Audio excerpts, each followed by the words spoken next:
रखो सलाह वो मंजर भी आएगा, प्यासे के पास चलकर समंदर भी आएगा, थक कर ना बैठे बोर्ड से लड़ने वाले मुसाफिर, नंबर भी मिलेंगे और मिलने का मजा भी आएगा। जय हिंद दोस्तों, तो क्या हाल है। मेरा नाम विकास, क्लास 10 2023 बोर्ड एग्जाम के लिए हिंदी का वायरल मॉडल पेपर लेकर आ चुका हूं। वीडियो को पूरा देख लेना। और इसी प्रकार से बोर्ड एग्जाम में पेपर आने वाला ये बोर्ड द्वारा जारी किया गया पेपर है, तो वीडियो को पूरा जरूर देखना और लाइक वगैरह ठोक देना यार, इतनी मेहनत आप लोगों के लिए करते हैं। तो यहां पर आप लोग देख सकते हो, सबसे पहले मॉडल पेपर यहां पर है, प्रश्न पत्र, ठीक है। मॉडल पेपर प्रश्न पत्र है, सत्र 2022-23 के लिए है, तो ये आप याद रखना। और कक्षा 10 के लिए है, विषय हिंदी खंड आ, ठीक है। यहां पर सबसे पहले इंपॉर्टेंट चीज ये है कि 3 घंटे 15 मिनट आपको समय मिलते हैं, 15 मिनट इसे पढ़ने के लिए मिलते हैं, 70 का पूर्णांक होता है, 30 नंबर आपके स्कूल से मिलते हैं, तो कोई दिक्कत नहीं है।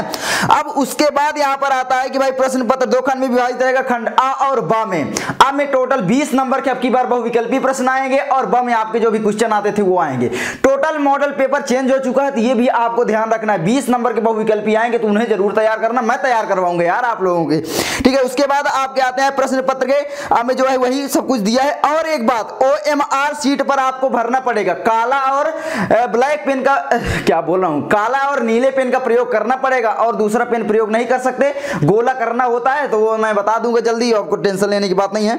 उसके बाद आपका क्या आता है कि भाई आपके जो बहुविकल्पी होंगे 1 नंबर के होंगे, तो ये भी आप ध्यान रखना। तो चलो देखते हैं यहां पर क्या होता है, ठीक है।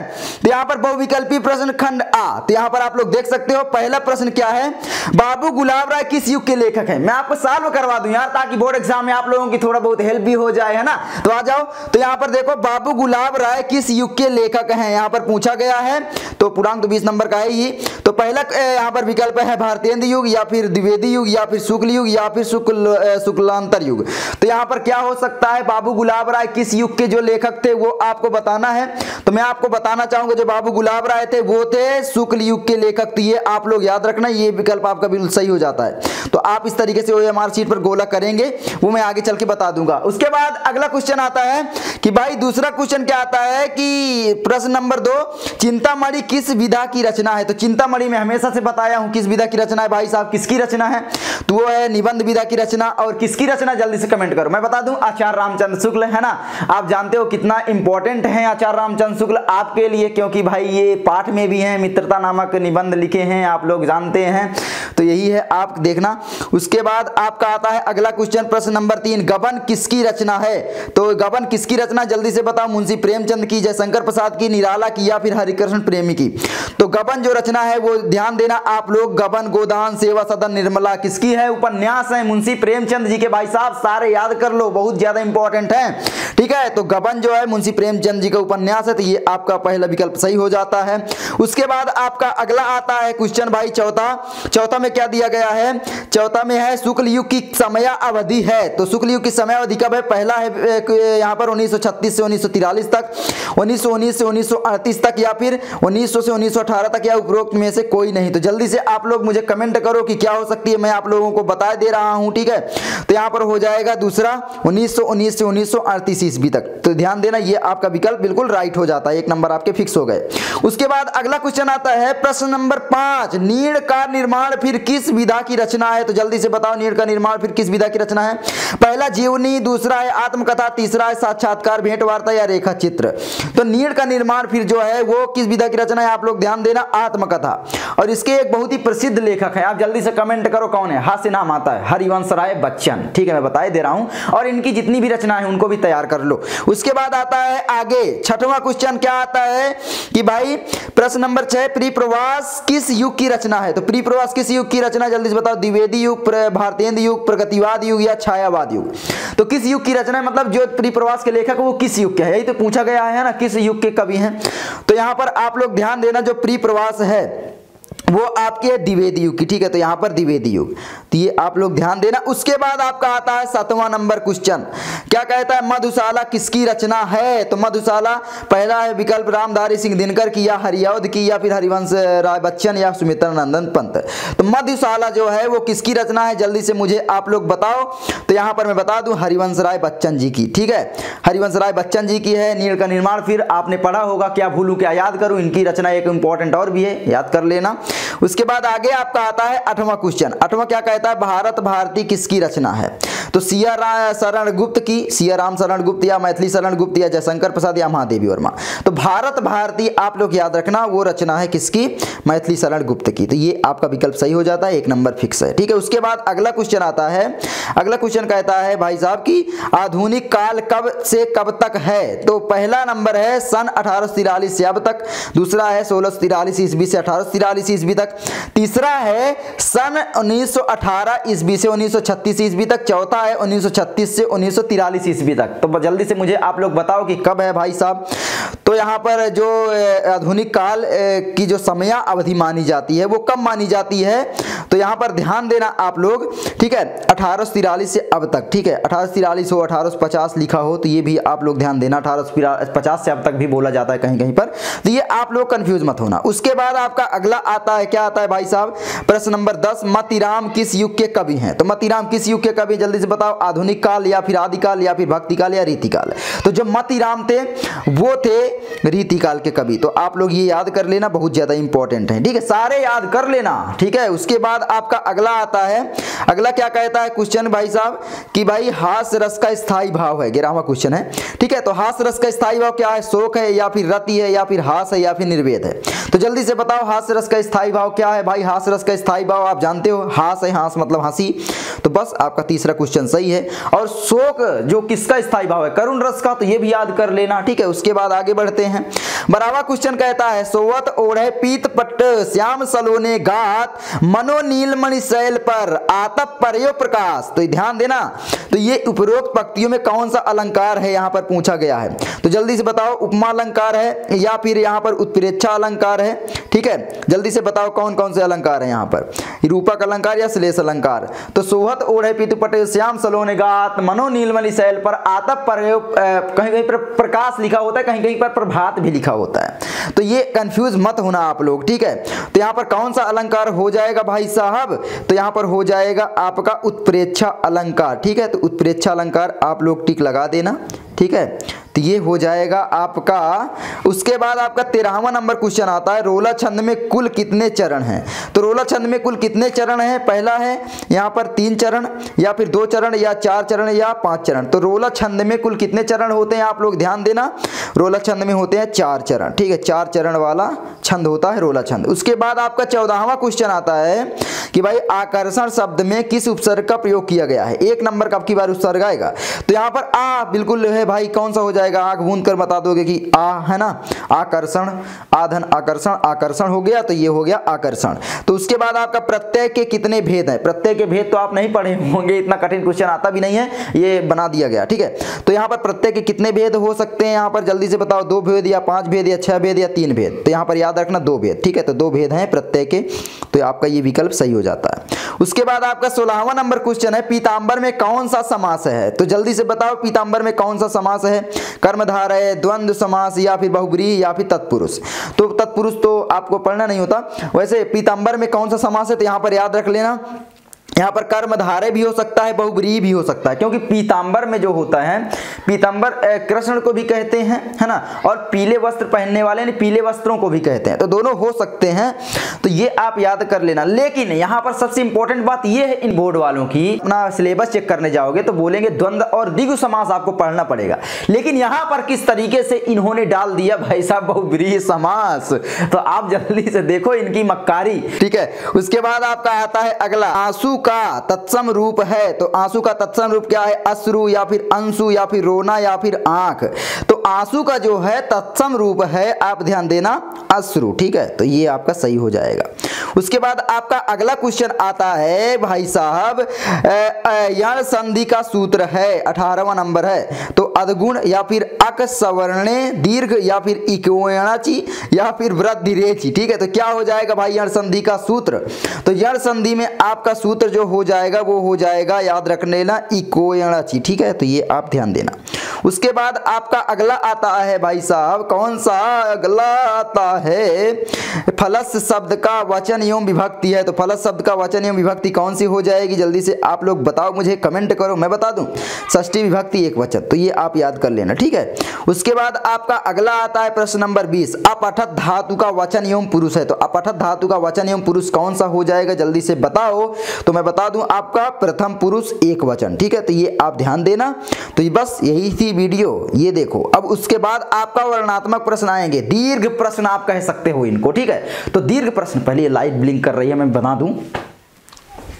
रिमोडवा कहाँ गया हमारा रिमोडवा, ठीक है।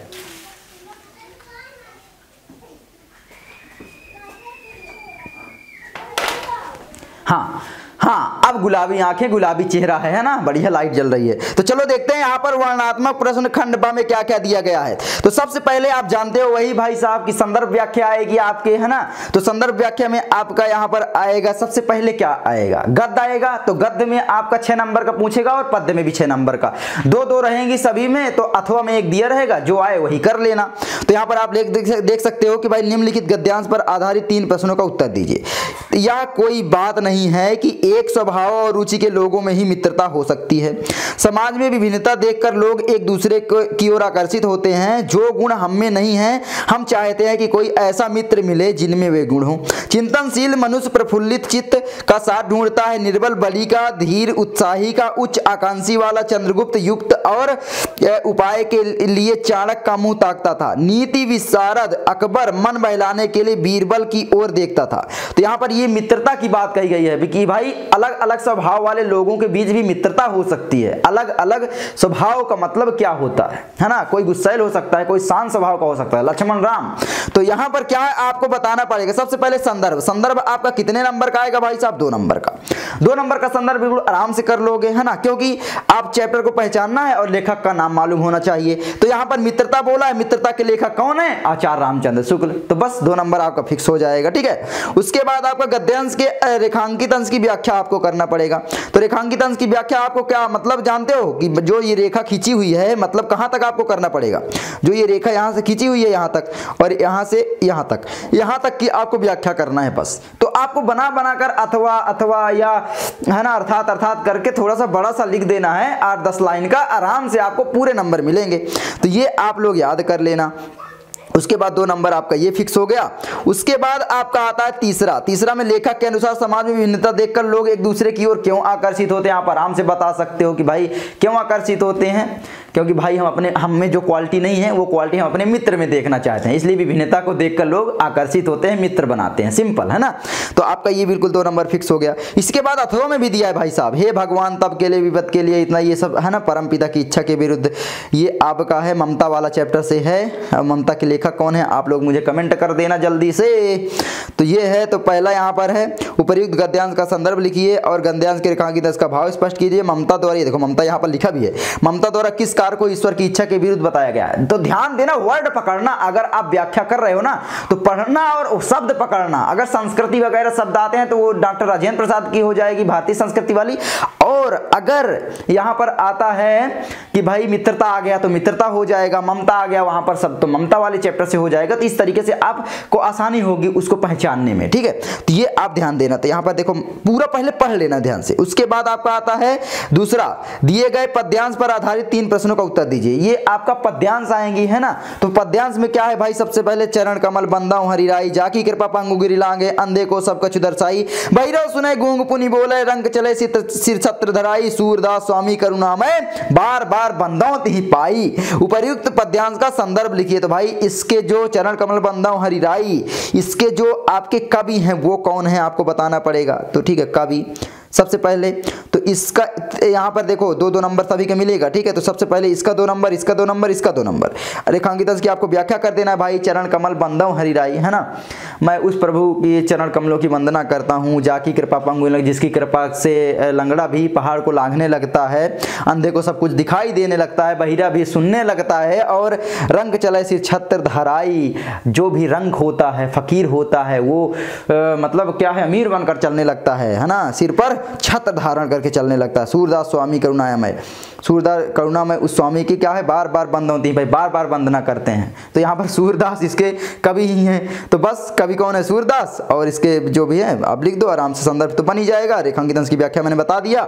उपरोक्त पद्यांश में कौन सा अलंकार है ये आपको बताना पड़ेगा। जल्दी से कमेंट करो कौन सा अलंकार है, बताओ जल्दी, ठीक है। उसके बाद अगला अथवा में भी दिया, देखो, सुनी सुंदर बैन सुधारस साने सयानी जानकी जानी भली तिरछे करी कानन। ये देखो तुलसीदास जी का आ गया यहाँ पर, ठीक है, तुलसीदास। क्यों? क्योंकि सीता जी के बारे में बता रहे हैं भाई, तुलसीदास ही होंगे ना।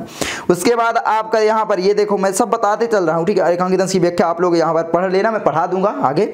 और यहाँ पर अनुराग तराग तथा मनुमंजुल कानिकली में कौन सा अलंकार बताना पड़ेगा। उसके बाद तीसरा क्वेश्चन दिया गया है, दिए गए संस्कृत गद्यांश में से किसी एक का संदर्भ सहित हिंदी में अनुवाद कीजिए। ध्यान देना, संदर्भ 2 नंबर का होगा, 3 नंबर के आपका इसका अनुवाद करने को मिलेगा।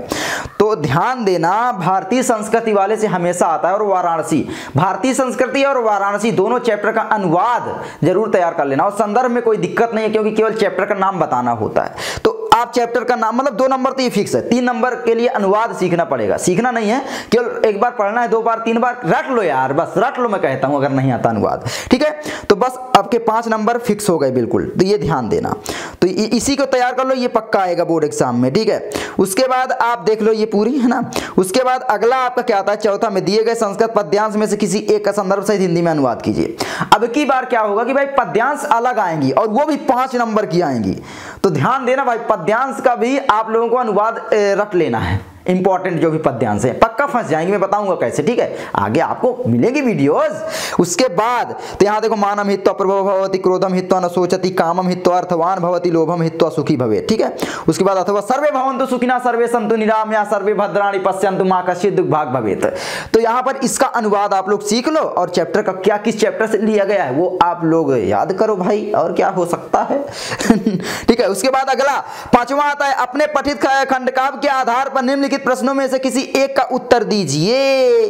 तो यहां पर आपको खंडकाव्य बताना पड़ेगा। अपने सर से पूछो जाकर, सर हमारे यहाँ कौन सा खंडकाव्य लगता है, क्योंकि मैं नहीं बता सकता, मुझसे यूपी के सारे जितने भी जिले हैं 75 हैं, तो सारे बच्चे पढ़ते हैं, तो मैं तो बता नहीं सकता ना भाई साहब अलग अलग। तो जाकर अपने सर से पूछ लो, इतनी तो कष्ट कर लो, कहा सब विकास भैया ही बताए। हाँ? तो चलो आगे बढ़ते हैं। आगे आपका आता है 6वां क्वेश्चन। क्या आता है भैया 6वें क्वेश्चन में, दिए गए लेखों में से किसी एक का जीवन परिचय लिखते हुए उसकी एक प्रमुख रचना का उल्लेख कीजिए। सबसे इंपॉर्टेंट क्वेश्चन, क्योंकि अब की बार 5 नंबर का आएगा जीवन परिचय, दोनों का मिलाकर 10 नंबर का भाई साहब जीवन परिचय आएगा। कान खोल लो, पढ़ लो पढ़ लो पढ़ लो, तो यहीं से पढ़ लो, लर्ण मंत्रा से, ठीक है, विकास भैया से। उसके बाद यहाँ पर भाई डॉक्टर राजेंद्र प्रसाद का जीवन परिचय, जयशंकर प्रसाद, आचार्य रामचंद्र शुक्ल, तीनों तैयार कर लो, बोर्ड एग्जाम में गारंटी है 5 नंबर फिक्स है। बस तुम्हारा विकास भैया अभी से दे रहा है नंबर तुमको 5 नंबर, बस जो कह रहा है वो फॉलो करो। तो ये है। उसके बाद आपका 6वें में देखो, यहाँ पर ये लेखक परिचय था, है ना, ये कौन था, लेखक परिचय, ठीक है, लेखक। और ये अब आपका आएगा कवि परिचय। तो कवि परिचय भी 5 नंबर का ही होगा। तो भाई साहब 5 नंबर का होगा तो जल्दी से तैयार करो। गोस्वामी तुलसीदास जी का तैयार कर लो, सूरदास जी का तैयार कर लो, सुमित्रानंद पंत और महादेवी वर्मा, इतने तैयार कर लोगे, बोर्ड एग्जाम में 100% कोई ना कोई आएंगे ही आएंगे, मैं गारंटी देता हूँ। 5 नंबर यानी 10 नंबर आपको मैं अभी फिक्स करवा दिया। और अगर आपको रटने में दिक्कत होती है तो प्लीज सर्च करो। क्या सर्च करोगे, जिसका भी जीवन परिचय सर्च करना है सर्च करो। उसके बाद बाई विकास भैया या बाई हिंदुस्तानी क्लास है, या आप लिख सकते हो बाई लर्ण मंत्रा, वीडियो आपके सामने होगी, बिल्कुल पिक्चर सामने होगा, ठीक है। तो ये हो गया। उसके बाद अगला क्वेश्चन आता है 7वां में क्या कहता है भैया, अपनी पाठ्य पुस्तक से कंठस्थ किया वो कोई एक श्लोक लिखिए। ये हमेशा आता था, अभी भी आएगा। तो यहाँ पर ध्यान देना कि भाई आपके 3 श्लोक आपको याद करने पड़ेंगे 2 नंबर के लिए, क्योंकि 2 श्लोक आपके उधर आएंगे, अगर वही आ गए तो क्या करोगे, तो ये आप लोग ध्यान देना। उसके बाद अगला आता है, निम्नलिखित में से किन्हीं 2 प्रश्नों का उत्तर संस्कृत में दीजिए। भैया 4 नंबर के क्वेश्चन आएंगे और बहुत ही सरल होते हैं, हम आपको बताएंगे, ठीक है। तो ये ध्यान देना। यहाँ पर जैसे भारतीय संस्कृति मूलम की मस्ती, पुरु राजा यमन राजा आसीत, चंद्रशेखर कहा आसीत, एका भारती रह वीरा आसीत, चंद्रशेखर एक भारत के वीर थे, वीरा केन पूजते वीरा वीरेण पूजते, भैया आपको बता दिया यहीं पर, ठीक है। उसके बाद अगला आता है, निम्नलिखित में से किसी एक विषय पर निबंध आपको लिखना पड़ेगा। निबंध आप जब लिखोगे तो पर्यावरण संरक्षण के उपाय पर लिख सकते हो, आतंकवाद के कारण और निवारण, जनसंख्या लाभ हानि, नारी सशक्तिकरण, ये तैयार कर लो। और एक बताता हूँ सबसे इंपॉर्टेंट, स्वदेश प्रेम, वो तो यहाँ पर दिया ही नहीं है, उसको तैयार करो, 100% आएगा ही आएगा। बस निबंध किस तरीके से लिखा जाता है उसकी वीडियो जल्दी आएगी, ठीक है, मतलब सारी वीडियो हो जाएंगी, बस थोड़ा थोड़ा वेट करो यार। और हाँ एक चीज, जिस टॉपिक पर वीडियो जाए कमेंट भी किया करो, और लाइक ठोंको दबाकर भाई, मोटिवेशन मिले भर भर के, ताकि वीडियो आए। लाइक करते नहीं हो, और अपने दोस्तों के पास शेयर करो ताकि उसकी भी हेल्प हो जाए। विकास भैया, लर्न मंत्रा, ठीक है, सब कुछ फैला दो हर जगह। हाँ तो चलो, मैं मिलता हूँ आपसे अगली वीडियो में। बस आपका ये खत्म, टाटा बाय बाय, गया सारा खत्म। तो चलो अगली वीडियो में मिलेंगे, तब तक के लिए नमस्कारम, जय हिंद, जय भारत।